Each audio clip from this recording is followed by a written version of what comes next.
Le président Tebboune exclut la France de la liste des pays amis de l'Algérie. L'omission mérite d'être signalée tant elle confirme l'état des relations entre l'Algérie et la France, au plus mal depuis que Paris multiplie les faux pas et les actes inamicaux aux antipodes des discours lénifiants fourbes des dirigeants de ce pays. Le message du président de la République est on ne peut plus clair. L'Algérie a retrouvé aujourd'hui sa position, notamment auprès des grandes puissances et des pays amis, a-t-il affirmé en rappelant qu'elle entretenait de bonnes relations avec la Chine, la Turquie, la Russie, le Qatar, ainsi qu'avec des pays amis en Europe tels que l'Italie et le Portugal. Exile la France donc? Si en apparence tout baigne, dans les faits, il n'existe aucun signal révélateur d'une quelconque avancée dans les rapports en dents de scie entre Alger et Paris depuis la fin de la colonisation. Un très vieux contentieux qui demeure en suspens tant la blessure de la guerre et des crimes contre l'humanité commis par ce pays donneur de leçons en matière de droits humains sont impossibles à cicatriser.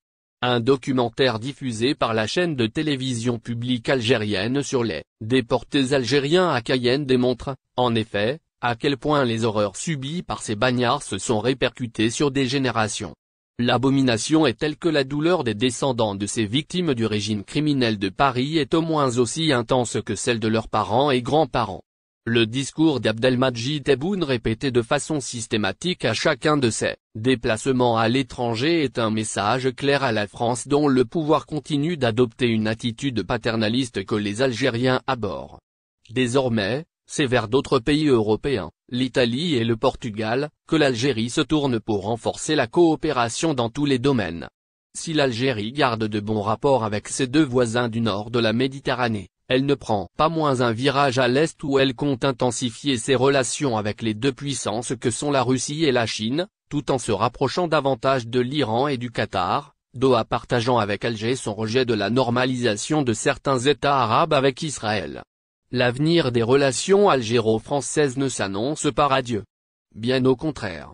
En dépit des quelques semblants d'éclaircies dont la longévité avait paru possible après les déclarations d'Emmanuel Macron à travers lesquelles il reconnaissait que la colonisation était un crime et assumait l'assassinat de militants de la cause algérienne par l'État français, et la restitution d'une infime partie des crânes de résistants algériens, sur le terrain, la mentalité du colonisateur a vite fait de reprendre le dessus, traduite par le dernier discours de la première ministre, Elisabeth Borne, devant les sénateurs, qui a mis l'emphase sur les exigences que son gouvernement rappelait à la partie algérienne dans ce qu'elle a qualifié de dialogue.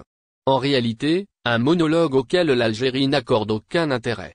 Preuve en est la commission mixte sur l'histoire coprésidée par Benjamin Stora et Abdelmadjid Chiki qui fait du surplace et le départ de l'ambassadeur François Gouillette dont la mission finit en queue de poisson.